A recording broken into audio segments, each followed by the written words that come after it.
ಇಲ್ಲಿ ನೀವು ಗಮನ ಇಟ್ಟು ಕೇಳಿಸಿಕೊಂಡ್ರೆ ಫೆಬ್ರವರಿ ಮಾರ್ಚ್ನ ವಿಷಯ ಬರುತ್ತೆ. ಫೆಬ್ರವರಿ ಮಾರ್ಚ್, ಈ ವರ್ಷದ ಫೆಬ್ರವರಿ ಮಾರ್ಚ್ ಅಂದ್ರೆ ಆರ್ಥಿಕ ವರ್ಷದ ಕೊನೆಯ 2 ತಿಂಗಳುಗಳು. ಮಾರ್ಚ್ 31ಕ್ಕೆ ಆರ್ಥಿಕ ವರ್ಷ ಮುಗಿಯುತ್ತೆ. ಬಿಜೆಪಿ ಅವರ ಹತ್ತಿರ ಇರುವ ದಾಖಲೆಗಳ ಪ್ರಕಾರ ಫೆಬ್ರವರಿ ಮಾರ್ಚ್ನಲ್ಲಿ ಗೃಹಲಕ್ಷ್ಮಿ ದುಡ್ಡೇ ಹಾಕಿಲ್ಲ. ಕಳೆದ ಫೈನಾನ್ಷಿಯಲ್ ಇಯರ್ಗೆ ಮುಗಿದೋಯ್ತದು. ಫೆಬ್ರವರಿ ಮಾರ್ಚ್ ತಿಂಗಳ ದುಡ್ಡನ್ನು ಈಗ ಹಾಕೋದಕ್ಕೆ ಬರೋದಿಲ್ಲ, ಯಾಕಂದ್ರೆ ಫೈನಾನ್ಷಿಯಲ್ ಇಯರ್ ಕ್ಲೋಸ್ ಆಗಿದೆ. ದುಡ್ಡು ಹಾಕಿದೀವಿ ಅಂತ ಹೇಳುವ ಮೂಲಕ ಲಕ್ಷ್ಮೀ ಹೆಬ್ಬಾಳ್ಕರ್ ಅವರು ಸದನಕ್ಕೆ ಸುಳ್ಳು ಹೇಳಿದರು ಅಂತ ಬಿಜೆಪಿ ಅವರ ಹೋರಾಟ. ಬಂದು ಸ್ಪಷ್ಟೀಕರಣ ಕೊಡ್ಲಿ ಅಂತ ಲಕ್ಷ್ಮೀ ಹೆಬ್ಬಾಳ್ಕರರ ಉತ್ತರಕ್ಕೆ ಪಟ್ಟ ಹಿಡಿದ್ರು ಬಿಜೆಪಿ ಅವರು.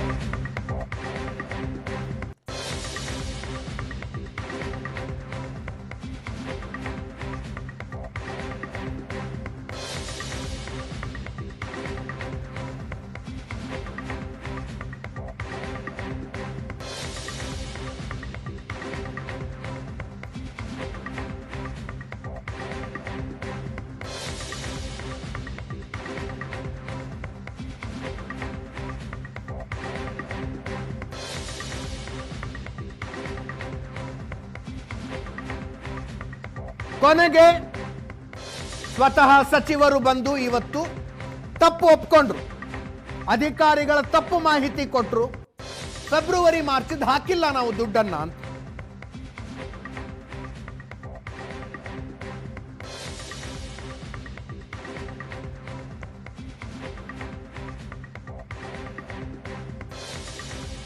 ಇಲ್ಲಿ ತನಕ 23 ಕಂತುಗಳನ್ನು ಹಾಕಲಾಗಿದೆ. ಪ್ರತಿ ಮನೆಯ ಯಜಮಾನಿಗೆ 46,000 ರೂಪಾಯಿ ದುಡ್ಡು ಹಾಕಿದ್ದೀವಿ ಇದುವರೆಗೂ ಒಟ್ಟು.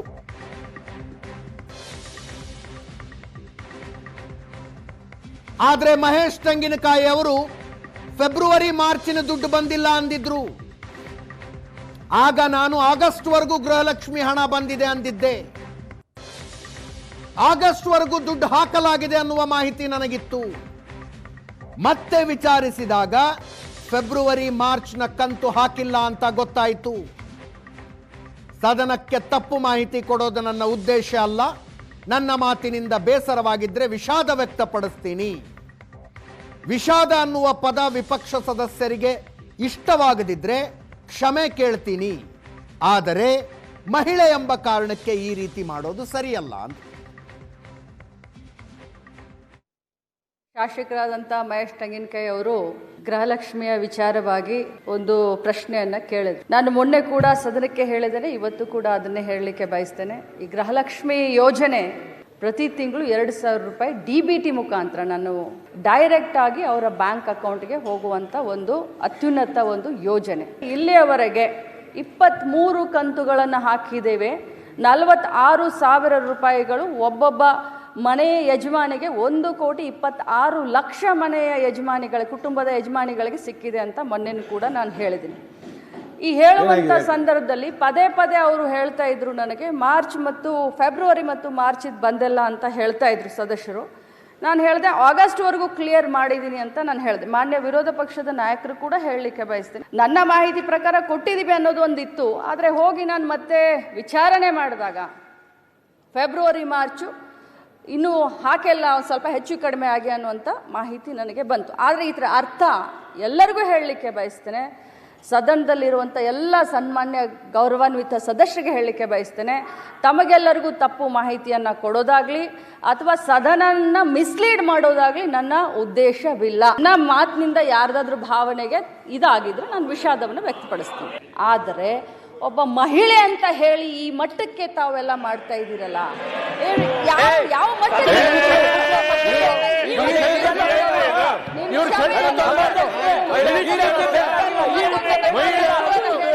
ಅಲ್ಲ ರೀ,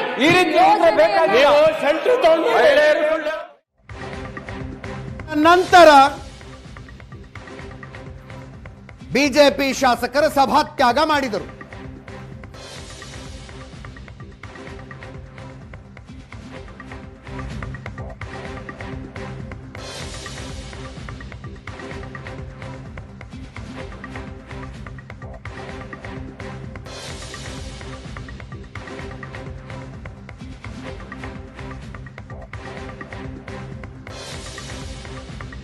ಹೆಬ್ಬಾಳ್ಕರ್ ಅವರು ಕ್ಷಮೆ ಯಾಚಿಸಿದ ನಂತರ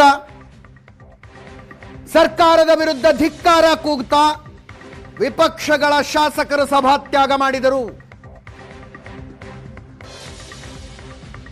ಹೊರಗೆ ಬಂದು ಮಾತಾಡಿದ್ರು. ಕಲಾಪ ಮುಗಿಯೋದ್ರೊಳಗೆ ಹಣ ಹಾಕ್ತೀವಿ ಅಂದಿದ್ರೆ ಆ ಮಾತು ಬೇರೆ. ಮಹಿಳೆ ಅಂತ ಟಾರ್ಗೆಟ್ ಮಾಡಿದ್ದೀರಾ ಅಂತಿದ್ದಾರೆ. ಮಹಿಳೆಯರಿಗೆ ನೀವು ಯಾಕೆ ಮೋಸ ಮಾಡಿದ್ರಿ ಅಂತ ವಿಪಕ್ಷ ನಾಯಕರು. ಒಬ್ಬ ಮಹಿಳೆಯಾಗಿ ಯಾಕೆ ಬೇರೆ ಮಹಿಳೆಯರಿಗೆ ನೀವು ದ್ರೋಹ ಮಾಡಿದ್ರಿ? ಮಹಿಳೆಯರ ಪರವಾಗಿ ನಾವು ಧ್ವನಿ ಎತ್ತಿದ್ದು ಅಂತ ಶಾಸಕ ಮಹೇಶ್ ತೆಂಗಿನಕಾಯಿ ಅವರು ಮಾತಾಡೋದು. ಅವರೆಲ್ಲ ಹೋಲ್ತಾರೆ ಸರ್.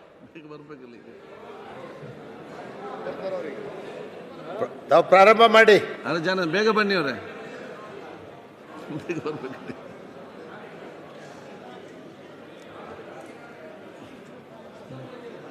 ಪ್ರಶ್ನೋತ್ತರ ಸದಸ್ಯರೆಲ್ಲ ರೆಡಿಯಾಗಿ, ಮಂತ್ರಿಗಳು ರೆಡಿಯಾಗಿ. ಯುಪಿ ಅಧ್ಯಕ್ಷರೇ, ಇಲ್ಲಿಯವರೆಗೆ 52,416 ಕೋಟಿ ಹಣವನ್ನು ಗೌರವಾನ್ವಿತ ಮಹಿಳೆಯರಿಗೆ ನಾವು ಈ ಯೋಜನೆ ಮುಖಾಂತರ ಹಾಕಿದ್ದೀವಿ. ಸೊಸೈಟಿ ಮಹಿಳೆಯರ ಗೌರವ, ಮಹಿಳೆಯ ಸ್ವಾಭಿಮಾನ, ಮಹಿಳೆಯರ ಆತ್ಮಸ್ಥೈರ್ಯ ಹೆಚ್ಚಾಗಲಿ ಅಂತ ಈ ಯೋಜನೆ ಮಾಡಿದ್ದೀನಿ. ನಾನು ವಿರೋಧ ಪಕ್ಷದ ಎಲ್ಲ ಸದಸ್ಯರಿಗೆ ಕೇಳಲಿಕ್ಕೆ ಬಯಸ್ತೇನೆ. ನಾನು ವಿಷಾದವನ್ನು ವ್ಯಕ್ತಪಡಿಸ್ತೀನಿ. ಆ ವರ್ಡು ಮಾನ್ಯ ಸುರೇಶ್ ಸಾಹೇಬರಿಗೆ ಇಷ್ಟ ಆಗಲಿಲ್ಲ ಅಂದರೆ ನಾನು ಕ್ಷಮೆಯನ್ನು ಕೂಡ ಕೇಳಲಿಕ್ಕೆ ಬಯಸ್ತೇನೆ. ಆದರೆ ಒಬ್ಬ ಮಹಿಳೆ ಅಂತ ಹೇಳಿ ಈ ಮಟ್ಟಕ್ಕೆ ತಾವೆಲ್ಲ ಮಾಡ್ತಾ ಇದ್ದೀರಲ್ಲ, ಯಾವ ಮಟ್ಟಕ್ಕೆ?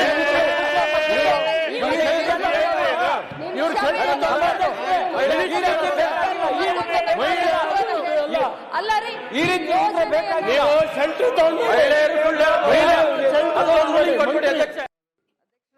ಈ 2 ತಿಂಗಳು ಹಣ ಎಲ್ಲೋಯ್ತು? ಬಿಕಾರಿ ಆಗಿತ್ತ ಸರ್ಕಾರ? ಯಾಕೆ ಮಹಿಳೆಯರಿಗೆ ಮೋಸ ಮಾಡ್ತೀರಾ?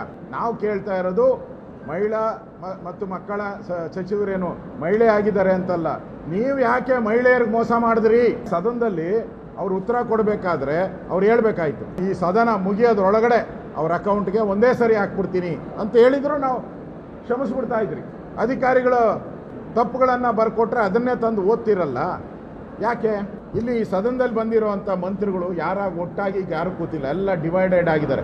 ಗ್ರೂಪು ಒಳಗಡೆನೂ ಗ್ರೂಪು.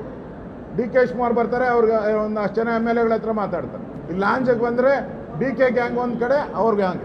ನಾವು ನಮ್ಮ ಮಹೇಶ್ ತೆಂಗಿನಕಾಯಿ ಅವರು ಹುಡುಕಿದ್ರು. ನಾವು ಅಕಸ್ಮಾತ್ BJP ಇದನ್ನು ಹುಡುಕಿಲ್ಲ ಅಂದಿದ್ರೆ ಗೋವಿಂದ 8 ಜಿಲ್ಲೆ ಕನ್ಫರ್ಮ್ ಮಾಡಿದ್ದೀರಿ. ಈಗ ಮತ್ತೆ 2 ಜಿಲ್ಲೆ ತಗೊಂಡಿದ್ದೀರಿ. ಈಗ 10 ಜಿಲ್ಲೆ ಬಂದಿದೆ, 10 ಜಿಲ್ಲೆಯಲ್ಲೂ ಕೊಟ್ಟಿಲ್ಲ. ಇಷ್ಟಾದ ಮೇಲೆ ನಾವು ಜಿಲ್ಲಾ ಕಚೇರಿಯಲ್ಲಿ ನಾವು ವರದಿ ಕೇಳಿದ್ರೆ ಎಲ್ಲರಿಗೂ ಧಮಕಿ ಹಾಕ್ಬಿಟ್ಟಿದ್ದಾರೆ. ಏನು ಸರ್ಕಾರ ಇದು? ಧಮಕಿ ಸರ್ಕಾರನಾ? ಈ ರಾಜ್ಯದ 1,24,00,000 ತಾಯಂದರ ಪರವಾಗಿ ನಾವು ಧ್ವನಿಯನ್ನು ಎತ್ತಿದ್ವಿ. ಆ ಮಹಿಳೆಯರಿಗೆ ಸಿಗಬೇಕಾಗಿರ್ತಕ್ಕಂಥ ದುಡ್ಡನ್ನು ಕೊಡಿಸ್ಲಿಕ್ಕೆ ನಾವು ಧ್ವನಿ ಎತ್ತಿದ್ವಿ. ಮುಂದುವರೆದು ನಾನು ಅನೇಕ ಜಿಲ್ಲೆಗಳಿಗೆ ಈ ಮಾಹಿತಿಯನ್ನು ಕೇಳಿದ ಕ್ಷಣನೇ ಎಲ್ಲ ಇಲಾಖೆಯ ಅಧಿಕಾರಿಗಳು ತಪ್ಪಿಸ್ಕೊಳ್ಳುವಂಥ ಪ್ರಯತ್ನ ಮಾಡಕತ್ತರು. ಯಾರು ಉತ್ತರ ಕೊಡಲಾರದ ರೀತಿಯಲ್ಲಿ ಬರಾಕತ್ತರು. ಇದಕ್ಕಿಂತ ದುರ್ದೈವ ಅಂದರೆ ಮಹಿಳಾ ಮತ್ತು ಮಕ್ಕಳ ಅಭಿವೃದ್ಧಿ ಇಲಾಖೆ ಡೈರೆಕ್ಟರು, ನಾನು ಕಳೆದ 3 ದಿವಸದಿಂದ ಅವರಿಗೆ ಮೇಲನ್ನು ಮಾಡಿದ್ದೆ. 3 ದಿವಸದಿಂದ ಇನ್ನೂವರೆಗೂ ಕೂಡ ಅವರ ಮಾಹಿತಿಯನ್ನು ಕೊಡ್ತಾ ಇಲ್ಲ. ಮೊನ್ನೆ ನಾನು ಮತ್ತೆ ಫೋನ್ ಮುಖಾಂತರ ನಾನೇ ನೇರವಾಗಿ ನಾನು ಮಾತಾಡಿದಾಗ ಇಲ್ಲ ನನಗೆ ಮೇಲ್ ಬಂದಿಲ್ಲ ಅಂತಕ್ಕಂಥದ್ದನ್ನು ಹೇಳಿದರು. ಆ ಪುಣ್ಯಾತ್ಮ ಇವತ್ತಿನವರೆಗೂ ಕೂಡ ಅದರ ಇನ್ಫಾರ್ಮೇಷನ್ ಕೊಡೋಕೆ ರೆಡಿ ಇಲ್ಲ. ಅಷ್ಟೇ ಅಲ್ಲ, ಇವತ್ತಿನವರೆಗೂ ಫೋನ್ ಎತ್ತಕ್ಕೆ ರೆಡಿ ಇಲ್ಲ. ಮತ್ತು ಮಹಿಳಾ ಮತ್ತು ಮಕ್ಕಳ ಅಭಿವೃದ್ಧಿ ಇಲಾಖೆಯ ಡೈರೆಕ್ಟರು ಕೂಡ ಇನ್ನೂ ಮಟ್ಟ ಇನ್ಫಾರ್ಮೇಷನನ್ನು ನಮಗೆ ಕೊಡ್ತಾ ಇಲ್ಲ. ಈಗಾಗಲೇ ಸಚಿವರು ಕ್ಷಮೆಯನ್ನು ಕೇಳ್ತಕ್ಕಂಥದ್ದು ಹೇಳಿದ್ದಾರೆ, ಆದರೆ ಇವಕ್ಕೆಲ್ಲನೂ ಉತ್ತರ ಕೊಡೋರು ಯಾರು? ಹೀಗಾಗಿ ಇದಕ್ಕೆ ಸ್ಪಷ್ಟ ಉತ್ತರ ಇದು ಬರಬೇಕು. ಅಧಿಕಾರಿಗಳು ಯಾಕೆ ಇದನ್ನು ಮುಚ್ಚಿಡಾಕತ್ತಾರೆ ಅನ್ನೋಂಥದ್ದು ಸ್ಪಷ್ಟತೆಯನ್ನು ಸರ್ಕಾರ ಕೊಡಬೇಕು.